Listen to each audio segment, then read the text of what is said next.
Alhamdulillahilladzi hadana li hadza wa ma kunna linahtadiya laula an hadanallah.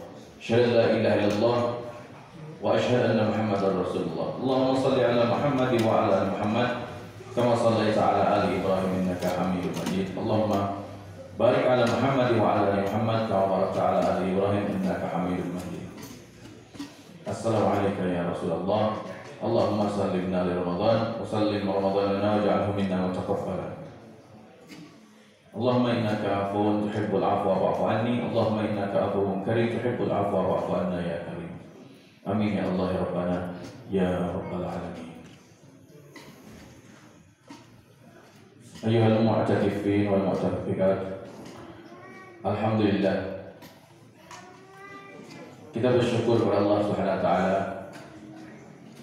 atas segala limpahan nikmatnya yang tercurah kepada kita semua, bil khusus tentunya nikmat iman dan Islam yang salah satu bukti perwujudannya insyaallah segenap ayyuhal mu'takifin wal mu'takifah, insyaallah kita melaksanakan amalan sunnah Rasulullah SAW, yakni mudah-mudahan sebagian besar yang hadir di sini yang terasa sangat semangat dan lebih banyak, ini semua adalah semangat iktikaf ya, semua mu'takif insyaallah, dan menghidupkan atau ahya lailahu itu adalah bagian dari menghidupkan amalan-amalan iktikaf dengan menghidupkan malam-malam kita.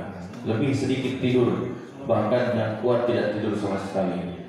Ini dalam rangka menggapai Lailatul Qadar atau malam kemuliaan. Alhamdulillah. Ini adalah salah satu bukti perwujudan nikmat iman dan Islam kita.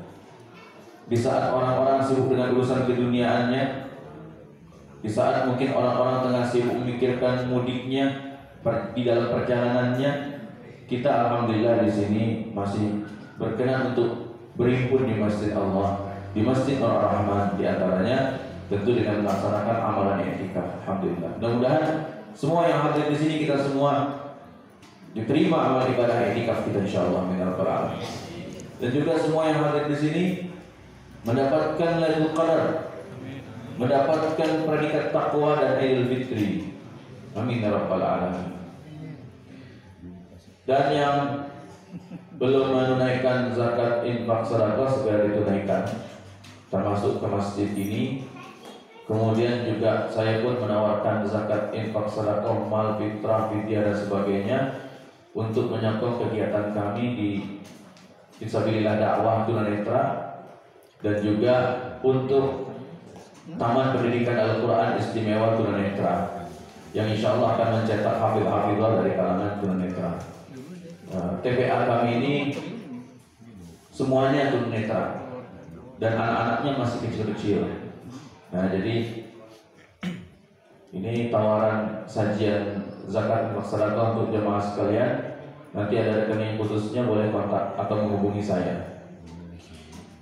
Mudah-mudahan amal ibadah jemaah sekalian diterima di sisi Allah Subhanahu wa taala. Menjadi pengukur dosa, penambah pahala, pendatang berkah, rahmah, maghfirah.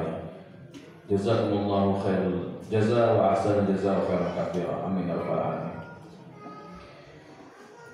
Juga salawat salam tersajikan pada Rasulullah Muhammad SAW, segenap keluarga, sahabat radhiyallahu anhu. Begitupun juga dengan segenap para ulama, warasatul anbiya, dan semoga sampai kepada kita semua fadilahnya. Jemaah sekalian, pada kesempatan kali ini alhamdulillah kami bersyukur kepada Allah Subhanahu wa taala karena dapat melaksanakan kembali kewajiban saya menjalankan tugas yang juga tugas ini pun telah diminta sebelumnya. Saya ingat waktu awal-awal penawaran di awal Ramadan malam pertama, ternyata saya belum bisa ke sini. Dan akhirnya dapat di sepekan pertama ya. Sesudah pekan pertama berlalu dapat alhamdulillah, karena saya baru tiba di Cimahi, baru tiba dari Palembang. Dan sekarang saya di malam ini, ada yang bilang malam 20. Hah? 27 ya. Kalau saya ingatnya 28. Ya, saya ya, Allah ya. Tapi ada yang 28, ada yang 27 ya. Pokoknya mangga lah. Sekarang saya kebagian. Alhamdulillah dengan izin Allah. Semua mudah-mudahan mendapatkan keberkahan, dan saya mengucapkan juga sekali lagi jazakumullah khairal jazaa wa ahsanal jazaa katsiran kepada Bapak pengurus, apakah itu Pak Agus, Pak Jarwo, Bapak yang lainnya semua lah, ya. Yang saya juga mendoakan untuk kesepuhan kita yang tengah sakit, semoga Allah sehatkan kembali dan sisa umurnya mudah-mudahan makin barakah, makin manfaat. Amin ya rabbal alamin. Semua yang sakit juga semoga begitu pula adanya insyaallah. Ya, pada malam ini saya menunaikan kewajiban thalabul ilmi. Ingin mengingatkan kepada jamaah sekalian, ini keindahan kita bersilaturahmi. Salah satu keindahan silaturahmi itu adalah saling menasihati. Maka saya ingin mengingatkan kepada kita semua bahwa dulu salah seorang sahabat Nabi yang dijamin sebagai 10 orang, termasuk 10 orang yang dijamin masuk surga, termasuk juga orang yang mendapatkan syahid, termasuk juga orang yang ketika Rasulullah pergi bersama sahabat berperang, beliau menggantikan posisi Nabi menjadi pemimpin kota Madinah. Termasuk juga beliau salah satu muadzin bergantian dengan Bilal bin Rabah radhiyallahu anhu. Termasuk juga beliau menjadi salah satu delegasi dakwah Rasulullah SAW, menemani sahabat beliau Mus'ab bin Umair radhiyallahu anhu. Fasilitas-fasilitas itulah yang menyebabkan beliau menjadi mulia, seorang tunanetra yang bernama Abdullah ibnu Ummi Maktum radhiyallahu taala anhu. Fasilitas yang diberikan oleh Rasul sangat banyak, mengingat Allah juga sangat menyayangi Ummi Maktum. Dan tentunya lebih sayang lagi tentu kepada Rasulullah Muhammad SAW. Buktinya ketika Rasulullah SAW bermukamasah kepada Ummi Maktum, segera Allah mengingatkan dengan penuh cinta. Sebenarnya bahasa yang tepat bukan semata-mata menegur ya, tapi mengingatkan dengan kecintaan Allah bahwa Ummi Maktum ini orang yang berpotensi besar dalam Islam. Apa modalnya? Kenapa Ummi Maktum itu sangat berpotensi dalam Islam seperti yang tadi saya sudah katakan? Yang pertama, kita ingat 2 ayat dalam surah Abasa, yaitu wa amma man ja'aka yas'a wa huwa yakhsha. Wa amma man ja'aka yas'a wa huwa yakhsha. Nah, 3 hal ini yang akan kita kupas sebentar. Ini semua sudah pada hafal masyaallah, apalagi anak-anak kecil tadi. Saya dengar saya dari sini kedengaran di atas ada anak kecil. Wah, bolehlah itu bacaannya. Boleh bacaannya. Ya, mudah-mudahan itu anak menjadi hafil Quran, menjadi pemelihara Al-Quran, menjadi penjaga Al-Quran. Dan cetaklah anak-anak kita semoga menjadi hafil Quran, hafil Al-Quran. Pertama, modal utamanya itu adalah ja'ah. Wa amma man ja'aka, datang kepada Nabi, ja'a. Jadi modal pertama ja'a, artinya datang. Orang kalau mau sukses menuntut ilmu sungguh-sungguh, modal pertamanya mesti mendatangi. Orang yang mendatangi lain dengan yang didatangi derajatnya. Jelas lebih tinggi orang yang datang, ya. Tapi bukan berarti Ummi Maktum derajatnya lebih tinggi dari Rasul, bukan. Maksudnya dibanding dengan orang-orang yang didatangi oleh Nabi waktu itu, pembesar-pembesar Quraisy dan segala macamnya itu, tokoh-tokoh itu lebih tinggi Ummi Maktum, karena Ummi Maktum posisinya adalah datang kepada Nabi. Pengen ilmu, apa yang diinginkan? Wa ma yudrika la'allahu yazakka, pengen suci, pengen bersih dari keyakinan-keyakinan yang jelek. Au yadzakkaru fatanfa'ahu dzikra, ingin belajar supaya dapat manfaat. Ini orang yang serius begini datang. Beda dengan anak-anak sekarang. Belajarnya cukup dari YouTube, cukup dari Google. Ada soal-soal apa pelajaran, tinggal buka Google. Kamu kenapa nggak belajar? Tenang aja lah, bisa buka Google ini, aman itu. Nah, parah. Sudah otaknya sudah pindah, kecerdasan anak sekarang sudah pindah ke HP, ke gadget. Makanya anak sekarang banyak yang besar-besar, yang bongsor-bongsor, tapi ilmunya kecil-kecil. Makanya saya suka bilang ke Ilman, Man, besar itu ilmu, jangan badan aja besar. Gitu. Itu penting. Sekarang anak kelas 6 SD sudah seperti anak kuliahan. Saya pernah bawa adik, ini kuliah nih, wah pada kelas 6 SD. Nah ternyata keilmuannya, kedewasaannya sangat jauh daripada anak-anak zaman dulu. Maka upayakan kita harus melatih, datangi guru, datang. Jangan puas, saya di rumah juga ngaji, saya juga di rumah sudah mutar TV, nonton TV, dengar radio, saya buka juga YouTube. Tidak pas, ya. Tidak sunnah. Ya YouTube bagus, buat dakwah bagus, tapi jangan mengandalkan itu terus. Apalagi kalau subscribe ke Abi Hilman lebih bagus lagi. Begitu. Lebih mantap lagi kalau sudah subscribe apa itu kan? Subscribe ke Abi Hilman. Jangan lupa, ya itu kan mendukung perjuangan dakwah ya kan? Ya kan gratis katanya, subscribe itu gratis, ya sudah otomatis dengan kuota yang ada gitu kan, tidak akan mengurangi juga lah kuota itu. Subscribe juga gitu kan, biasa lah itu dibanding dengan nonton atau dengar lagu kan, lebih banyak dengar lagu daripada ceramah-ceramahan begitu biasanya. Tapi insya Allah mau takif di sini tidak akan demikian insya Allah ya. Semuanya senang-senang dengar ceramah, ya. Dengar lagu, ya senang juga kali. Nah itu, gimana sekalian? Datangi ustaz, datangi guru, datangi ustazah. Ini masalahnya kita pengen punya anak yang soleh, tapi anak-anak kita jarang didukung untuk ngaji. Saya mengajari ini, pernah ngajar di TPA biasa, TPA Bandung ini terakhir TPA umum. Itu anak datang nggak ketahuan, tahu udah ada aja datang. Terus tiba-tiba pas sudah saya suruh ngaji, sudah beres ngajinya, pulangnya juga nggak ketahuan gitu. Tidak pernah misalnya kalau dulu ya, saya sama orang tua saya bukan terlahir dari orang tua yang ustaz-ustazah ya, bukan ya. Agamanya juga jauh lah dibanding bapak-bapak ibu semua, tuan-tuan sekalian jauh.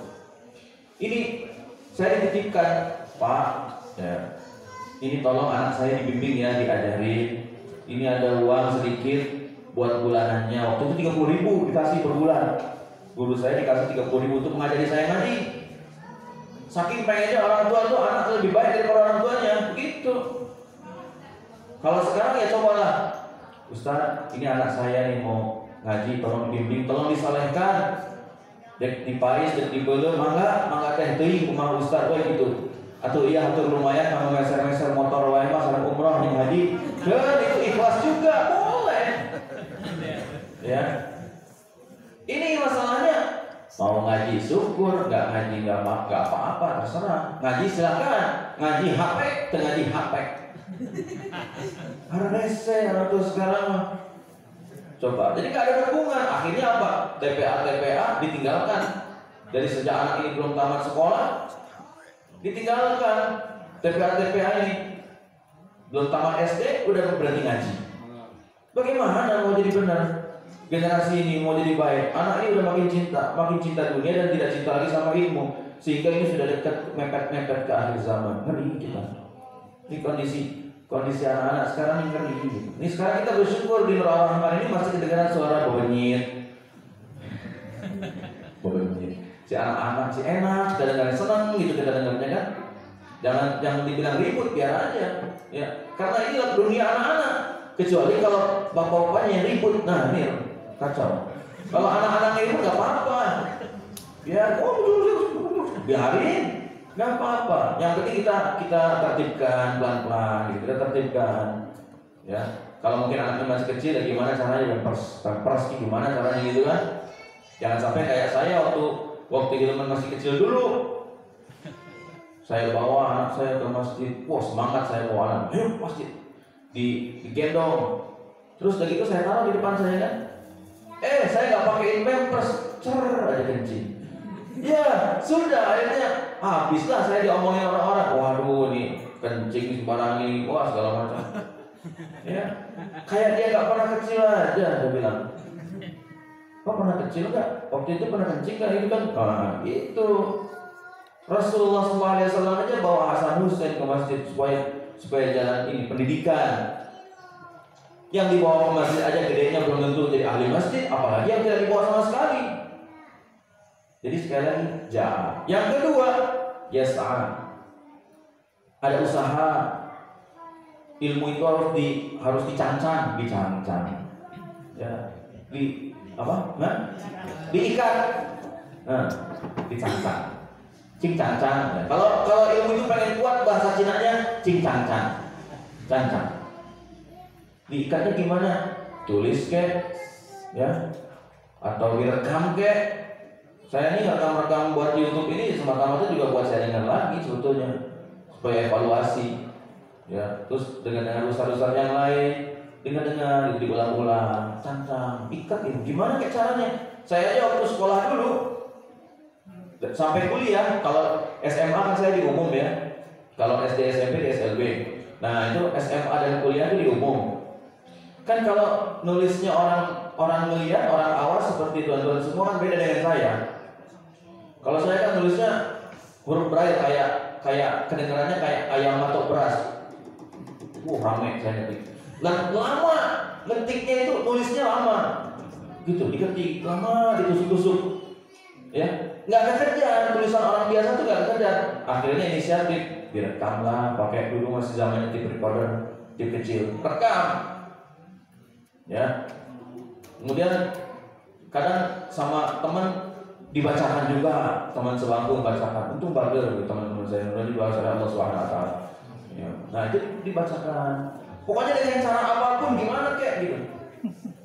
Yang penting saya dapat ilmunya.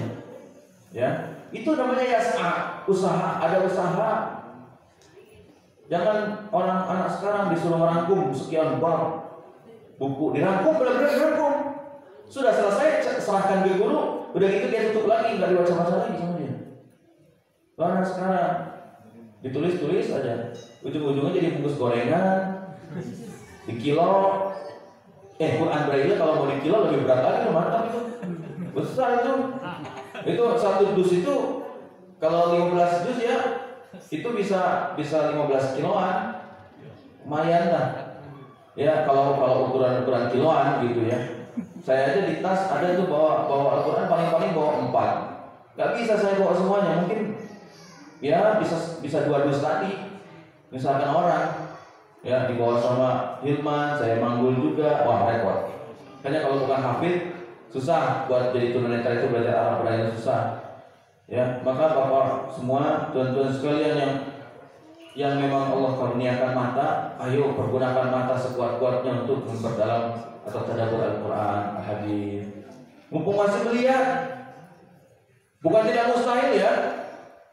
Tuan-tuan sekalian, dicabut penglihatannya oleh Tuhan itu bukan suatu hal yang mustahil oleh Allah SWT, dicabut penglihatannya. Saya punya teman, ada yang gara-gara ketetesan keringat, lagi waktu dulu ya, lagi main sepeda ketetesan keringat, tidak melihat, pelan-pelan matanya redup akhirnya gelap. Ada lagi yang karena panas sudah biasa stres, sudah biasa. Banyak lah macam-macam. Ya, penyebabnya. Ada lagi yang malamnya bisa melihat sebelum tidur, pas bangun-bangun jadi tidak melihat. Jadi bagi Allah itu mudah untuk mencabut apapun dari seseorang, karena semua milik ini Allah semuanya. Aduh ya Allah. Nah satu lagi penutup ialah yakhsha. Jadi ja'a, yas'a, yakhsha. Yakhsha itu takut, modalnya takut kepada Allah. Orang yang berilmu itu, yang senang cari ilmu itu, yang benar ilmunya, adalah walam yakhsha illallah, dia tidak takut kecuali hanya kepada Allah. Innama yakhsyallaha min ibadihi ulama. Orang yang takut pada Tuhan itu hanyalah kepada Allah semata-mata. Dia itu orang-orang yang berilmu. Makin besar ilmunya, makin tinggi ilmunya, makin rendah kesombongannya, makin rendah hatinya, dan makin takut kepada Allah. Makin tinggi ilmunya, makin takut kepada Allah. Kalau benar ilmu yang dipelajarinya, kalau diamalkan ilmu yang dipelajarinya, maka akan makin takut kepada Allah. Kecuali kalau ilmu dunia yang dipelajari semata, ya. Makanya belajar ilmu agama dulu. Jangan sampai jadi orang dunia dulu ada yang pelajari. Agama dulu melandasi ilmu-ilmu yang lain. Nanti kalau ilmu-ilmu yang lain duluan yang dipelajari, nanti jadi tidak percaya Tuhan.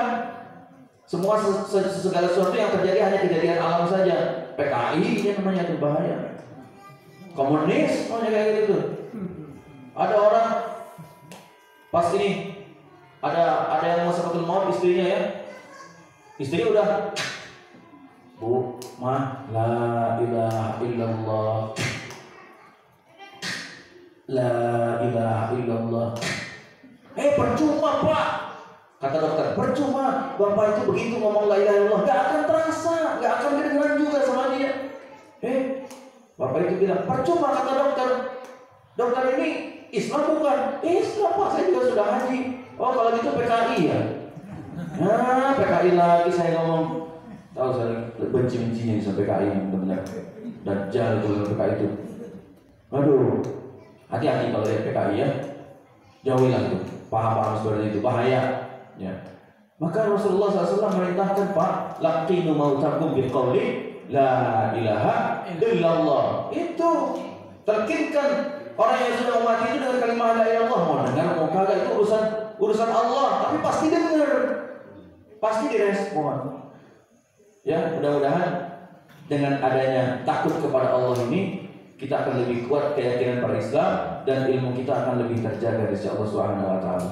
Terima kasih banyak atas segala perhatian, mohon maaf kelamaan, dan juga mohon maaf atas segala kekurangan. Yang salah tolong benarkan, yang gelap tolong terangkan, yang bengkok tolong luruskan. Terima kasih sekali lagi, terima kasih banyak. Ini Al-Fakir, banyak kekurangan, dan mudah-mudahan seruan jihad, zakat, infak, sedekah tadi diperhatikan oleh seluruh jamaah sekalian. Serta seruan-seruan kebaikan lainnya pun juga semoga diperhatikan dan kita sama-sama mengamalkannya. Semoga di tahun-tahun yang akan datang kita masih Allah pertemukan kembali. Khususnya saya masih bisa dapat datang menghadiri majelis yang mulia ini di Masjidil Rahman ini insyaallah. Aku qouli hadza wa astaghfirullahal azim li wa lakum wa lisairil mu'minina wal mu'minat wal muslimina wal muslimat al ahya'i minhum wal amwat fastaghfiruh innahu huwal ghafurur rahim. Billahi taufiq. Assalamualaikum warahmatullahi wabarakatuh.